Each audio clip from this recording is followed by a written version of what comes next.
Hello everyone, welcome back to my channel for a clean and decorate with me video, Megan style, which means light on the cleaning and heavy on the decorating.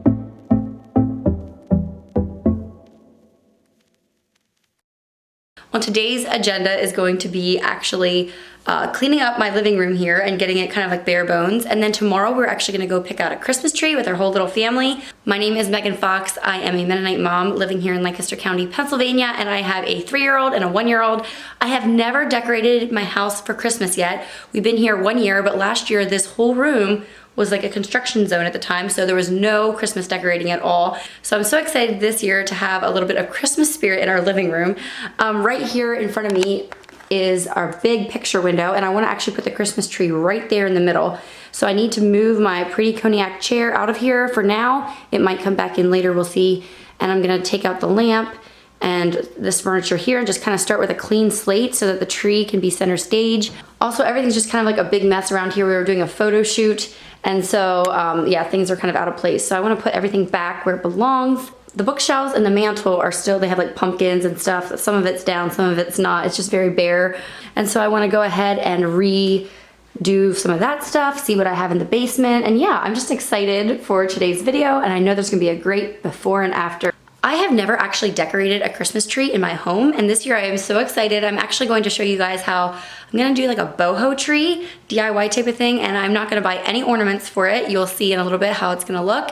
I'm really excited actually. It's something that Evonnie can help me with. I don't know if you can see here, the tones in my living room are kind of like an orangey terracotta color, so we're gonna play around with some citrus and oranges and stuff in our Christmas tree decor.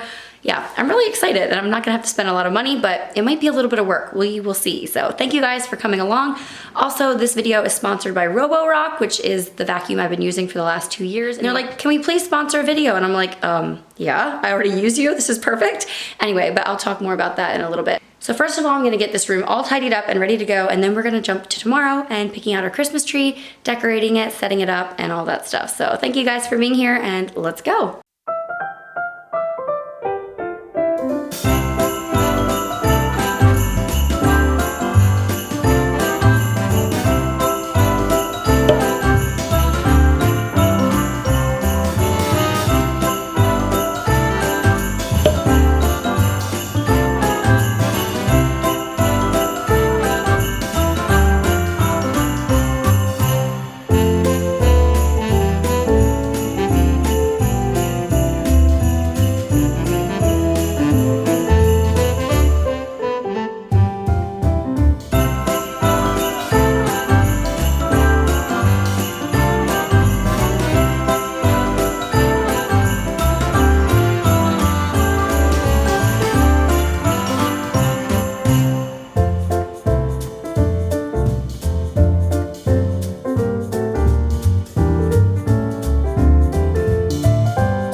Okay, so this is what we're working with. I pretty much just removed anything that was like part of the fall decor. I just took everything off the coffee table just to start kind of with a blank slate. I left the tray for now. We'll see if it stays.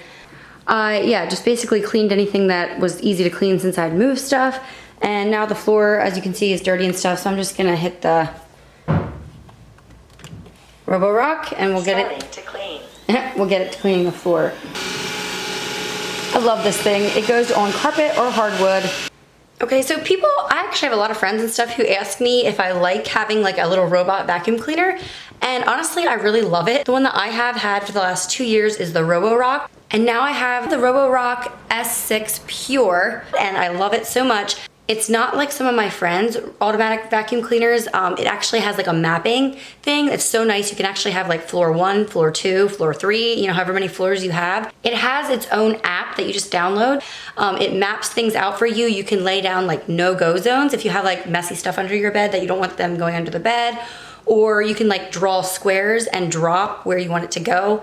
You can just select an area or a room. Sometimes I will draw just a square around, you know, Evonnie's room. I want it to clean that and it'll just go right there. It's so, so handy.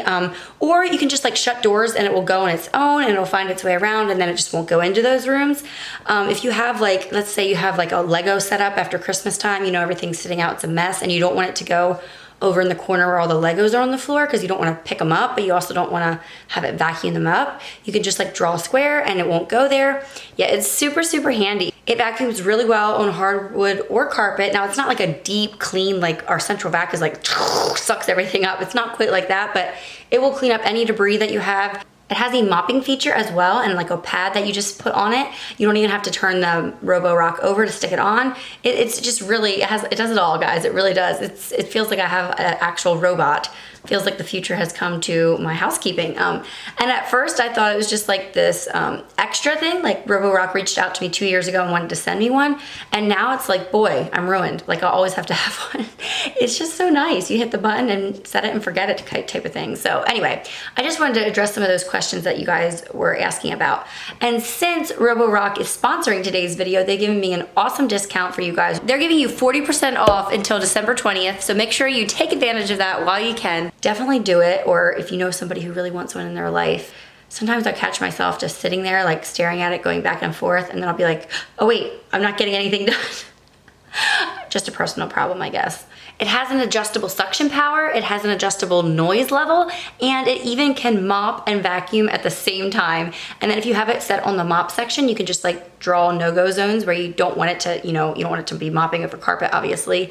And so yeah, it's just really user-friendly. I'm not a techie person at all. Again, I do have to say I can't, like I didn't test like 15 different vacuums and pick the best one. I just have this one and I really like it. So I'm just speaking from like my own personal consumer standpoint. I do love this one. Josh likes it too. Yeah, and I think you guys would like it as well. Anyway, so I will see you guys all tomorrow morning. Cue the festive Christmas tree montage.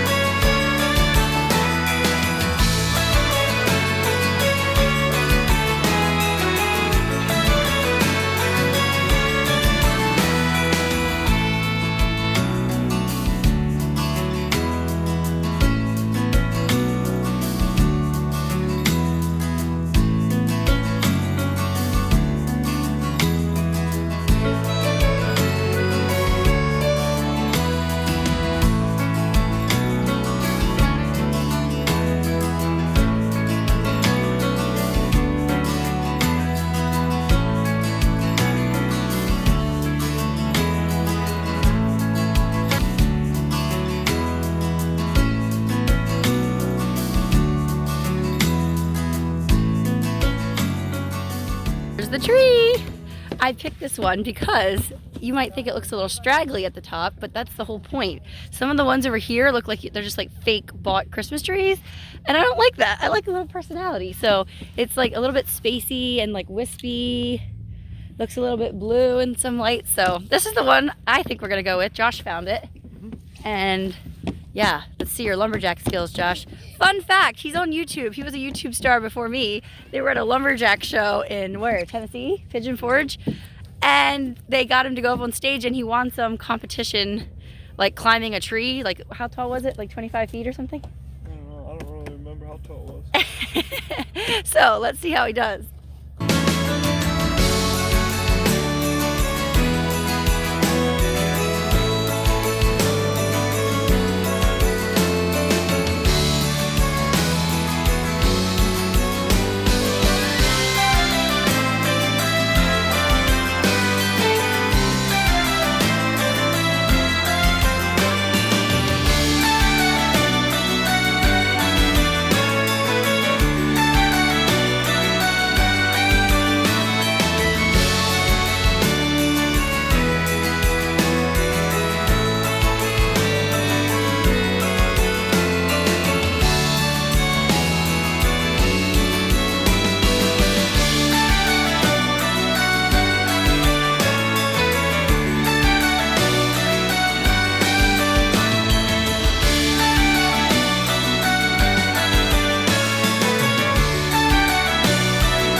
today we are getting steel peel for lunch. If you guys are ever in the Lancaster area, in like downtown Lancaster College area specifically, try out steel peel. It's like an Italian place. They have pizza, subs, really good wings. Pretty much anything you try you're gonna like.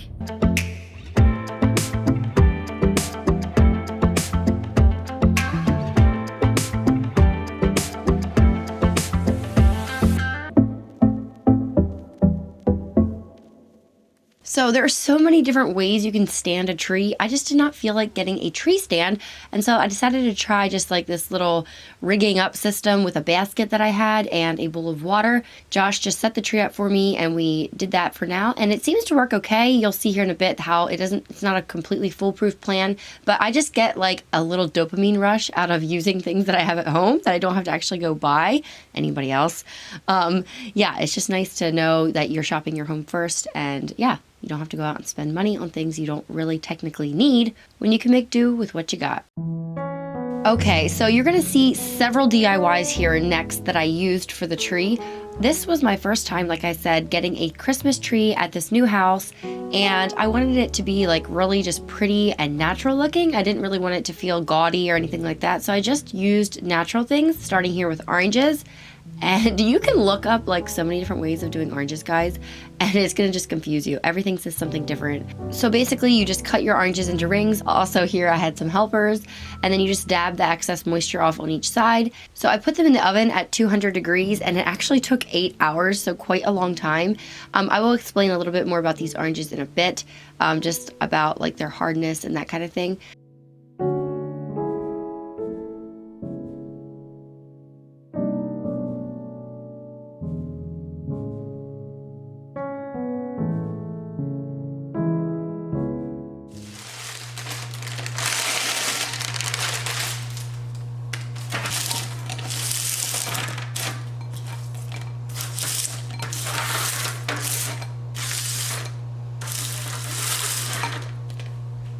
And then I also had 2 more DIYs. I wanted to do cotton ball strings and wooden bead garland. And so for the wooden bead garland, I used twine. For the cotton ball strings, I used fishing line so you couldn't see it. And for the oranges, I used floral wire, which ended up working out perfectly. The verdict is still out on the cotton balls. My sister thinks they look ridiculous. I know some people who do like marshmallows or popcorn strands, and I like those ideas too, but I was not about to put something edible on my tree with my 1-year-old. I was like, he's gonna eat this stuff all up. So I did use cotton balls to kind of emulate snow, and honestly I think it looks kind of like homespun and like whimsical. And kind of like a boho feel to it with all the texture and stuff, which is kind of what I was going for. And what I did was I just used a sewing needle and the fishing wire, and then I just kind of strung, they're all gonna like bunch up together on the string, which is fine. As you're putting them on the tree, just every time that the strand is kind of going downhill, the cotton balls will all slide down. So there at those spots, you want to use a little dab of hot glue. But I did not hot glue everywhere, every time, just where there was like kind of a downgrade. And it actually worked out pretty good. Then for the wooden bead garlands, I had a whole video about this last year. I will definitely link it for you guys. It shows you more in detail and some other like variations you can do. But I just ordered a big bag of these wooden beads off of Amazon. They are linked below. They're actually a decent price. You can make your own garlands. You can buy them too, but they're just not quite as cheap. Yeah, at least the places that I went. But I just stuck a piece of Scotch tape on the end of some twine to make it like stiff and hard, kind of like a needle, so it would go through the holes. And this is a great project to get your kids to help out with. Evonnie wanted to help, so yeah, why not? It went a little slower with her help, but she got sick of it after like 10 minutes and I was on my own. You could make several shorter strands or do what I did. I just made one super long strand because I knew I wanted it for the tree, and I just snaked it around the tree. It was a little bit heavy on some branches, but you just slide it back in a little bit where the branches are a little sturdier, and it worked out really well. If you haven't figured it out by now, I love like the whole boho style. I don't take myself too seriously when it comes to decorating. I love all like the texture and yeah, just muted colors, things like that. So here I am making the orange ornaments. They kind of look like ornaments when you're done. You just take floral wire, and if you made your oranges correctly and left them a little bit gummy yet, like not completely rock hard, you will be able to easily take the floral wire and poke it through the orange slices and then just twist them, make a loop, and hang them on the boughs of the tree. Boughs, is that right? Sounds a little gross. I don't know. You know what I mean, the little branches.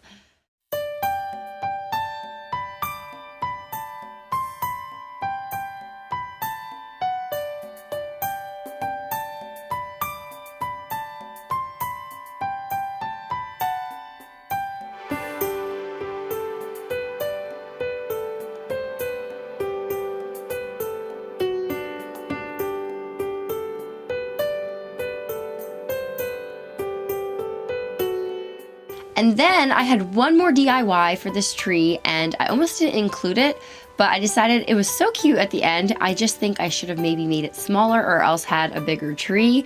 But I just took a foam ball that I got from Dollar Tree as well as some like kebab skewers. I just embedded them all into the foam ball, and I tried to be kind of strategic about where I was placing them so I knew that they were even, you know, north, south, east, west, and then northeast, southeast, southwest, northwest, you know, that kind of thing, if that makes any sense at all, until I had the whole sphere evenly covered.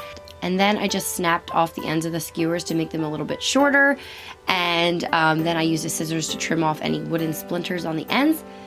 And then I took it outside and spray painted it gold. This is such a cute, like Art Deco inspired Christmas tree topper. I'd like to say I thought it up myself because I did, but I'm sure if I would go on Pinterest and look around, I'm sure somebody else thought this up before me, because every time I think I have a grand idea, I realize there's nothing new under the sun and everybody's thought of things before me, so whatever. But yeah, I think this thing would look so cute on a bigger tree. It was a little bit large, but I just attached it with floral wire, and I actually removed it then because I thought, oh, it's too big, and then I decided, you know what, I like it anyway, and so I stuck it back up again, and so it's currently up there. Let me know what you think. I think this would look great, especially if you have more of like an 8-foot tall tree.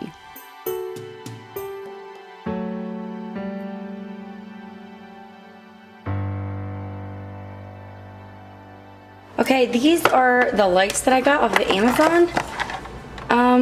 Yeah, I can link them down below. They have a timer on them, and they have like different, I'll probably just do the steady on ones just because that's less obnoxious. There you can see it blinking. I think it's like 100 lights. We'll see if it's enough. I wasn't sure how many to buy. But yeah, let's put these on.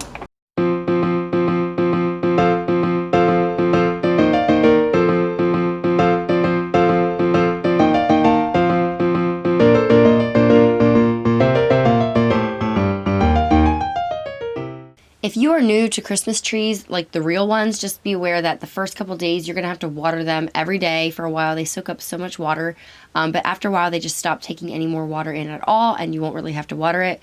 And at that point, that's when the needles soon start dropping off, and their days are numbered, guys. That's what I love about them, though. They like the same thing with like pumpkins or flowers. They're special because you know that they won't be around forever, and I just love the smell of a fresh tree.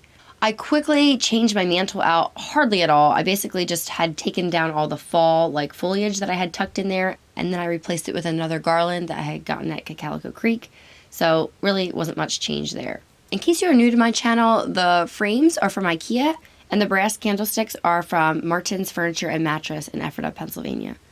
Okay, I did decorate my porch a little bit for winter, and this is what I was working with. This is how it looked by the end of the year. The mum was dead, the corn stalk had fallen down, the squirrels had eaten all the corn. The pumpkins were still pretty though, and here is my fall wreath that I'd put up. I can't do wreaths on my front door because it's like an oval window, so I do more of like a swag. I had made this before in a previous video you guys saw, and you're going to see in a little bit here how I tweak it and turn it into a winter wreath, which was one of your guys' suggestions, and I loved it.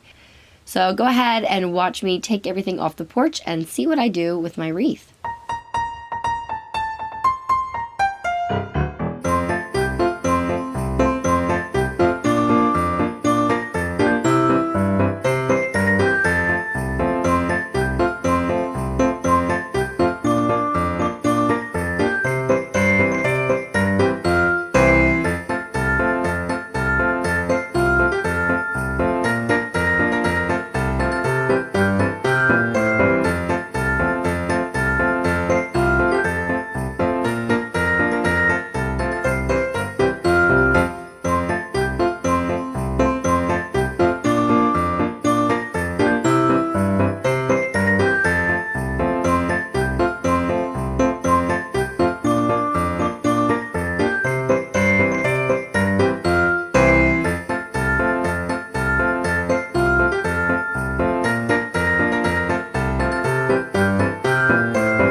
excuse to spend a lot of money on my front porch because I don't get to enjoy it that much anyway. And plus I'd blown my budget on the pumpkins things earlier, so I decided it was time to be a little more minimal for this season. So I really just went to my grandma's house and my backyard and cut down a whole bunch of greenery. I made like this greenery box, and then I had these extra like picks and twigs and stuff that I had used one year. I kind of do a variation on this like greenery box every winter. And I just save the artificial greenery, like the sticks and things like that, and use them again every year. So that's what I was doing here. And I just used a hot glue gun to attach some pine cones and stuff to make it look a little bit fuller. Added a burlap bow, which was off of a wreath that I had the one year. Yeah, I'm all about recycling. But yeah, my porch was very, shall we say, classic this year. Also, I picked up boxes through the years at garage sales. That little stand is from Ross for like $10. It had a crack on the side. And the sign I had gotten as a gift when I was a school teacher.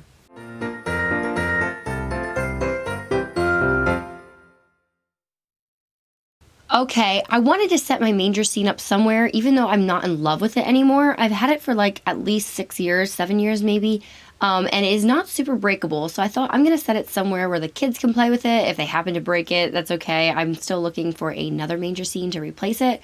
I definitely want to have one because I feel like it is a really good way to like just display the true meaning of Christmas, and the kids love, you know, to look at it and play with it. And so I put this one at kid level in the middle of my coffee table.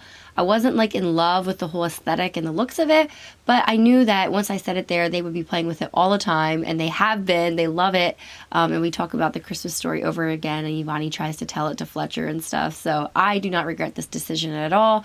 And it also just kind of speaks that, you know, we have kids in the house and they like to play with the decorations. So this was one thing they could actually touch and play with. And if you're wondering, this manger scene is from Christian Book Distributors. My mom got it for me our first Christmas we were married. I just used some things that I had from my big Christmas decor tote. Like I said, I had not ever decorated for Christmas in this house yet, so it was kind of interesting seeing where I wanted to put stuff that I had put in our old house and if I could use it in the new space. So here I just used random different letters that I had to spell the word Noel on one of the bookshelves. And then I added some greenery. This cloche, I just put one of the Target bottle brush trees in. And I had some oranges that I had burned from a year before, and they were still like looking the exact same, so I decided to leave them sitting there. I know it's a little quirky, but I like how it adds some texture and some orange to the room. I also have another bottle brush tree there and some more wooden beads in that cloche there. You saw the Noel sign. There it is, completely done. And that's a wreath for the O, in case you were wondering. And some Walmart trees and a gold phonograph from Martin's Furniture and Mattress. Okay, my front entryway I'm just going to show you a quick before and after. It was kind of a mess because I had been decorating all day, and this is what it looked like. I had made a whole video about how Josh made this awesome live edge table with some hairpin legs that we found in our basement. Yes, I was so tickled. But I basically just cleared it all off, and this is the after. I downloaded these prints off of Etsy, and I got them printed as blueprints from Staples. The whole thing cost me like $6 for the printing, and I think it was like $11 for the download, and it actually came with 6 different downloads, so I will definitely be using those downloads in the future. And I decided to go with the trees and the deer, even though I could have done 2 tree ones. That would have been more my style. I knew the kids would get a kick out of looking at the reindeer. And then that big paper tree is from Hobby Lobby, and then everything else is just stuff I've collected over the years, and I couldn't even tell you where I got it. So girls, I hope you enjoyed this Christmassy video decorating. Every year I'm amazed how much work it takes to decorate even one space. And with such a big house, I knew I needed to start small. So this year, the kitchen, the living room, the hallway, and the front porch was definitely enough for me. I will continue collecting over the years and continue to make our home feel more festive over the years as I collect things. So I hope this inspired you. I hope you got at least one idea you can use in your own home. Thank you, Roborock, for sponsoring today's video, and check out that discount I have for you guys down below. I hope it's helpful for some of you. Thank you guys so much for watching. I'll see you all in the next one. Bye, everyone.